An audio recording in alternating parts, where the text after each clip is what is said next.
If you were to look at Britain on a map today, you might be forgiven for thinking that its borders encompass only the British Isles. However, if you examine the world as a whole, you will find that there are actually 14 overseas territories where the British government still holds power, from Gibraltar at the entrance to the Mediterranean to the Falkland Islands in the South Atlantic. These are the last remaining possessions of Britain's once mighty empire. At the height of its territorial control, a little over 100 years ago, the British Empire covered 1/4 of the globe's land mass and ruled almost 1/3 of the world as population. It was the empire on which the sun never set. But how did such a small island nation become the largest and most powerful empire the world has ever seen? This is the history of the British Empire. The foundations of the British Empire were laid long before the state of Britain even formally existed. The dominant power in the British Isles throughout much of its history has been the Kingdom of England, with a well-developed economy and a military force to match. During the medieval and early modern periods, England came to rule over the smaller independent kingdoms in Wales and parts of Ireland. Although to the north, the Kingdom of Scotland remained a fiercely proud and independent nation that had bitterly and successfully resisted frequent invasions from its powerful southern neighbor.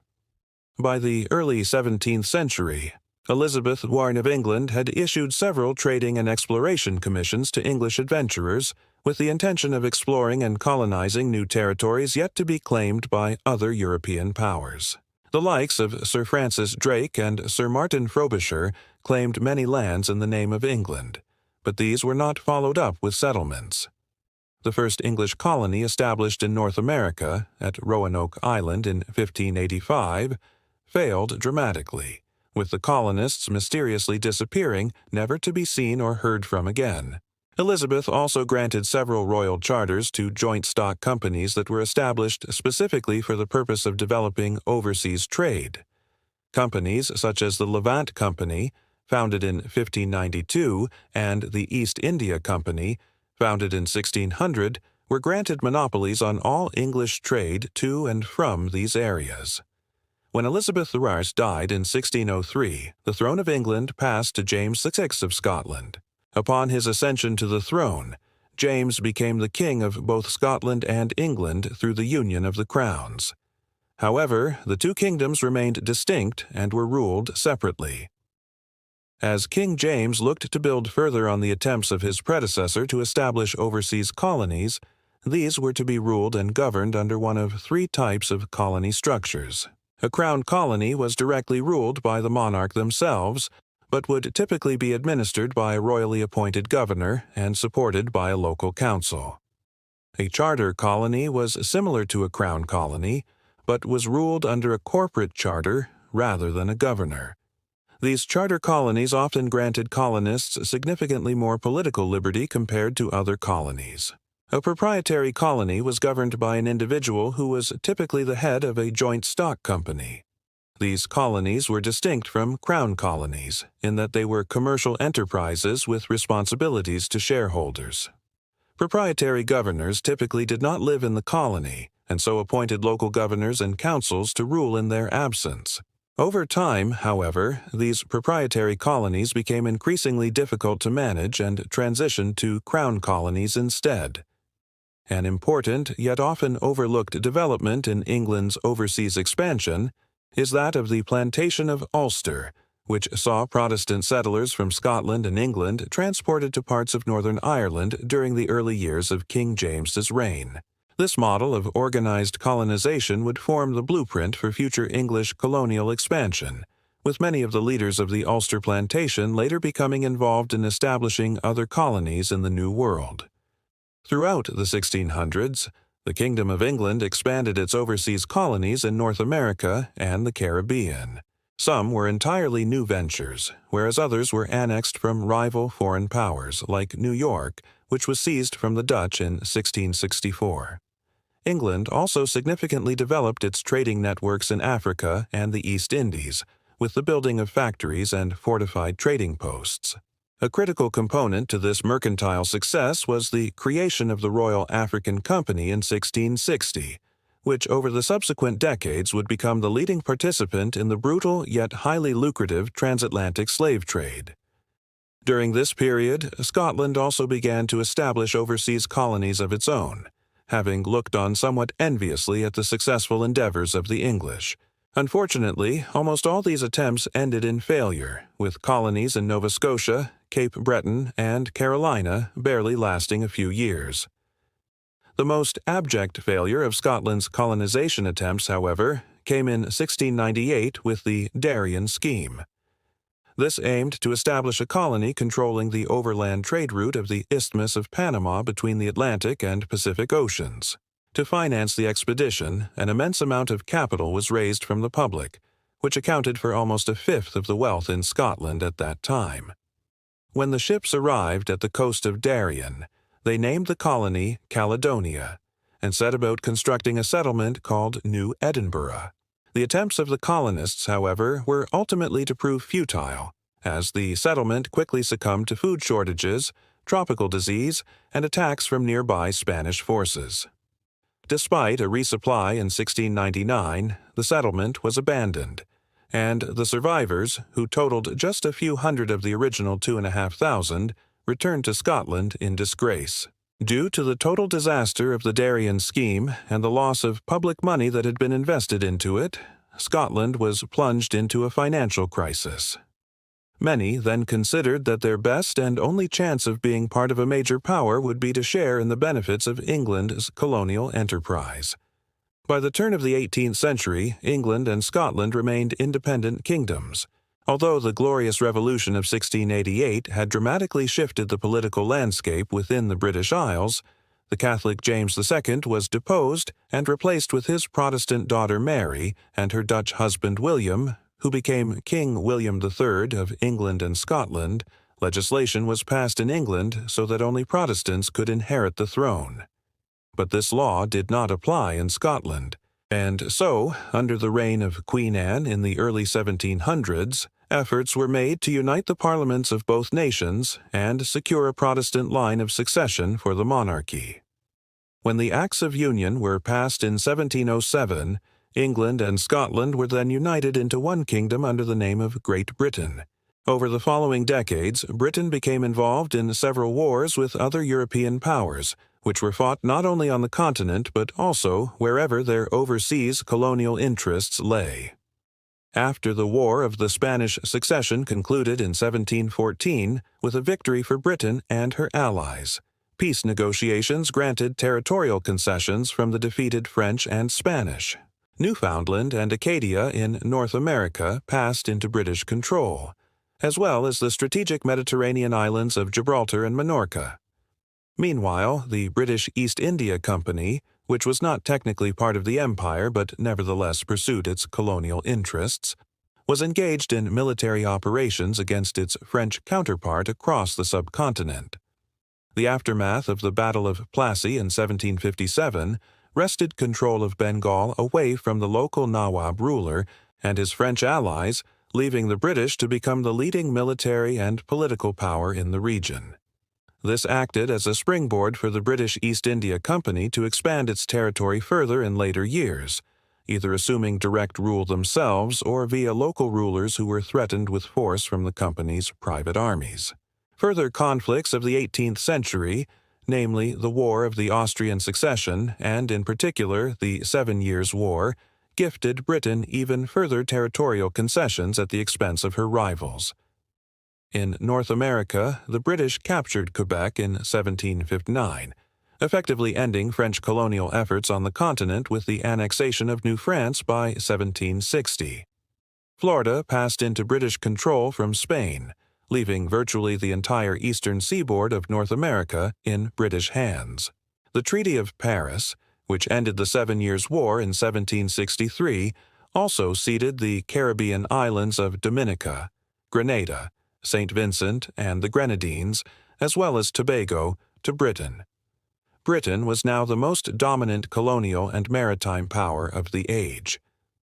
Throughout its history, the British Empire would be powered by two components that went hand in hand with one another. Firstly, mastery of the high seas through naval supremacy, and secondly, indomitable mercantile trade that was free from foreign restrictions. This exponential increase in trade gained immense wealth for Britain through the taxation of goods that passed through its ports. However, the issue of taxation itself would soon lead to revolution and the first major colonial loss for the empire. Although Britain considered its colonies to be sovereign territory, it did not afford them the same rights and privileges which were enjoyed on the British mainland.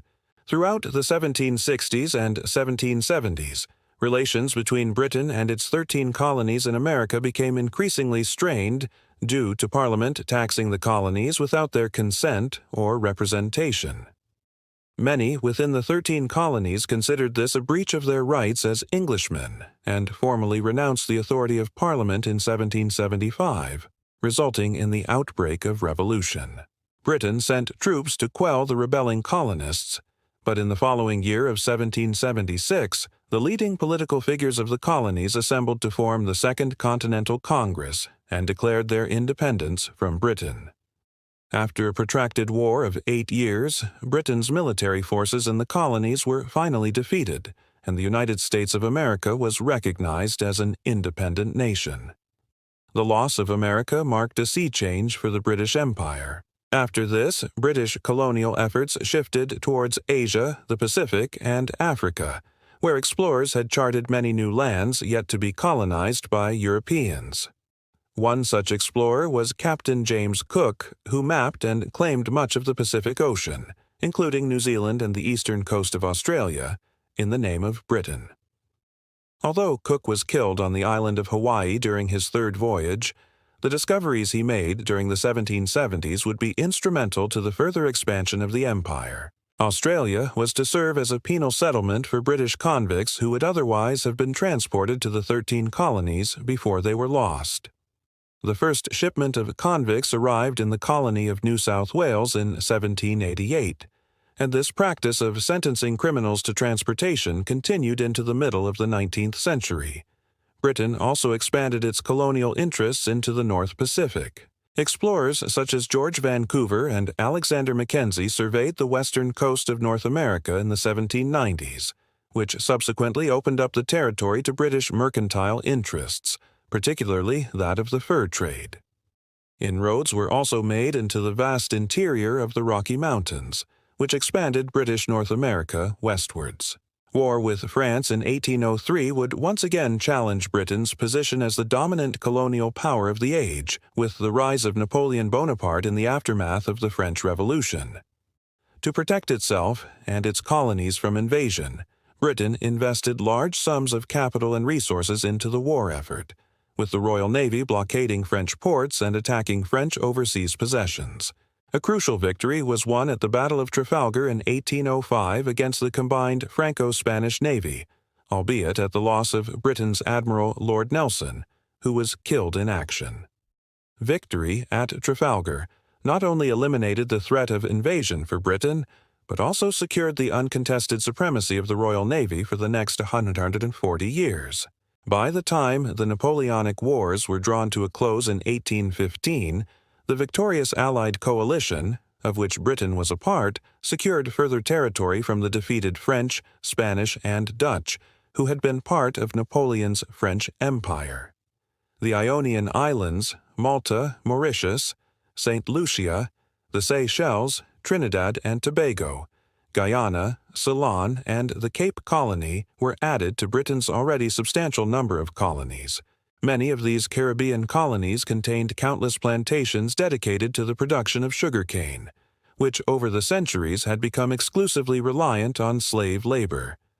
Although Britain had already profited tremendously from the transatlantic slave trade, the advent of the Industrial Revolution shifted the focus of merchants and capitalists to produce goods at home in Britain, rather than relying on slave-produced goods from the colonies. Additionally, growing political pressure from abolitionist groups eventually forced the hand of the British government to abolish the slave trade within the empire in 1807. It would be another 27 years, however, before the institution of slavery itself would be formally abolished in 1834. The period from 1815 to 1914 has often been described as Britain's Imperial century. After effectively seizing control over the Indian subcontinent, the British East India Company looked to expand its interests further across Asia. Singapore was founded as a trading post in 1819 and later incorporated as a colony in 1824. Whereas in China, the East India Company, alongside the British government, was able to seize control of Hong Kong and Shanghai in the aftermath of the First Opium War in 1842. The East India Company's control over India itself, however, was challenged in 1857 when local troops rebelled against their British commanders in what became known as the Sepoy Rebellion. The East India Company fought against troops previously under its command and retook the territories that had been seized by the mutineers. After the hostilities ended the following year, the British government decided to dissolve the East India Company, believing that it could no longer rule and administer the country effectively. India was then brought under direct British rule in 1858 and became the most valuable possession within the empire, colloquially named the jewel in the crown. An emerging threat to Britain's imperial ambitions during the 19th century came from the Russian Empire, which wished to expand its territorial possessions and sphere of influence into Central Asia and the Mediterranean to fill the void of the collapsing Ottoman Empire. When Russia invaded the Ottoman-controlled Balkans in 1853, Britain, alongside France, entered the war in support of the Turks, fearing that Russia could threaten their colonial interest in the Mediterranean and the Middle East. The resulting Crimean War of 1854-1856 was a resounding defeat for Russia and a confidence boost for the British, who remained the dominant global imperial power. Although the situation between Britain and Russia in Central Asia remained uncertain, a partial settlement to the issue, known as the Great Game, was reached in 1878, which established respective spheres of influence. The British also gained control of Cyprus from the Ottomans that year as a surety. It would be used to defend against any further Russian expansion. The continent of Africa also witnessed a consolidation of British colonial power during the 19th century. British immigration to the recently acquired Cape Colony began to increase in the 1820s, which pushed out thousands of Dutch-descended settlers known as Boers into the northern hinterland. Resentful of British rule, they established their own independent republics, namely the Transvaal and Orange Free State, but these two eventually succumbed to British occupation with the conclusion of the Second Anglo-Boer War in 1902. Meanwhile, in North Africa, the opening of the Suez Canal in 1869, which linked the Mediterranean to the Indian Ocean, proved of vital strategic importance for British trade routes. Although Britain could not take direct control of the canal, it was able to militarily occupy Egypt in 1882, but did not consider it to be formally within the empire. Further territorial expansion in what became known as the Scramble for Africa in the late 19th century saw Britain gain control of much of the eastern and southern parts of the continent.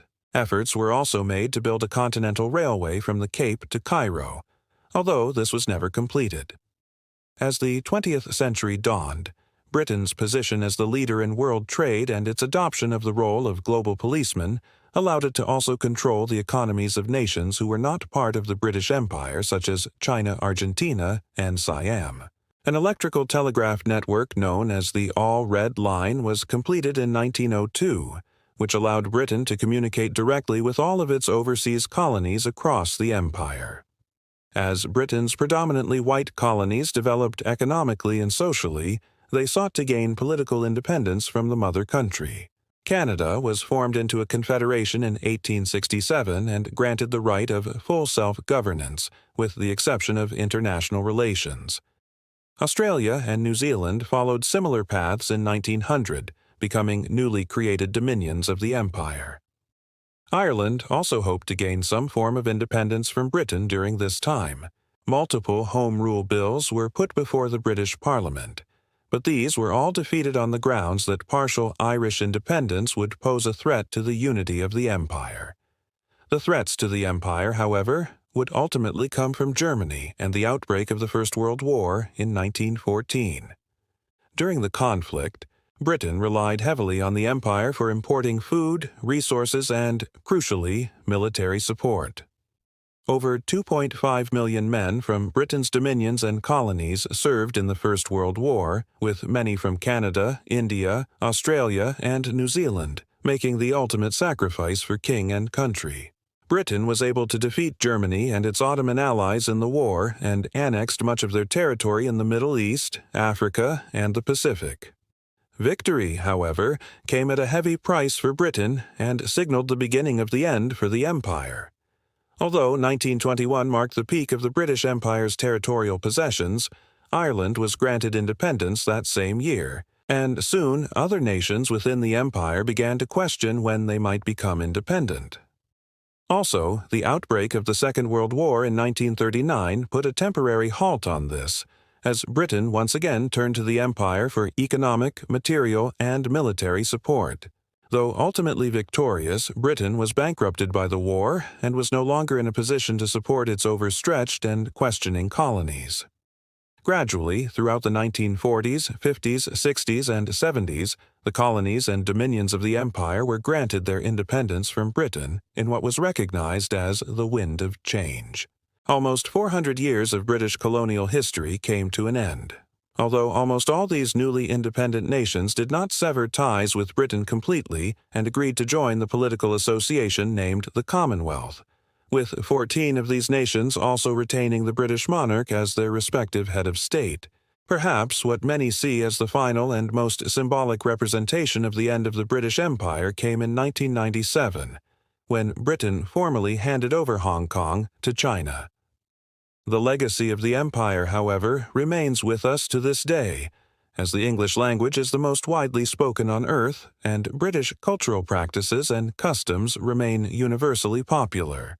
Modern Britain itself can even be seen as a microcosm of the empire, with people of almost every race, nationality, religion, and culture that were once under British rule, now living on the very island that began the journey of empire all those years ago.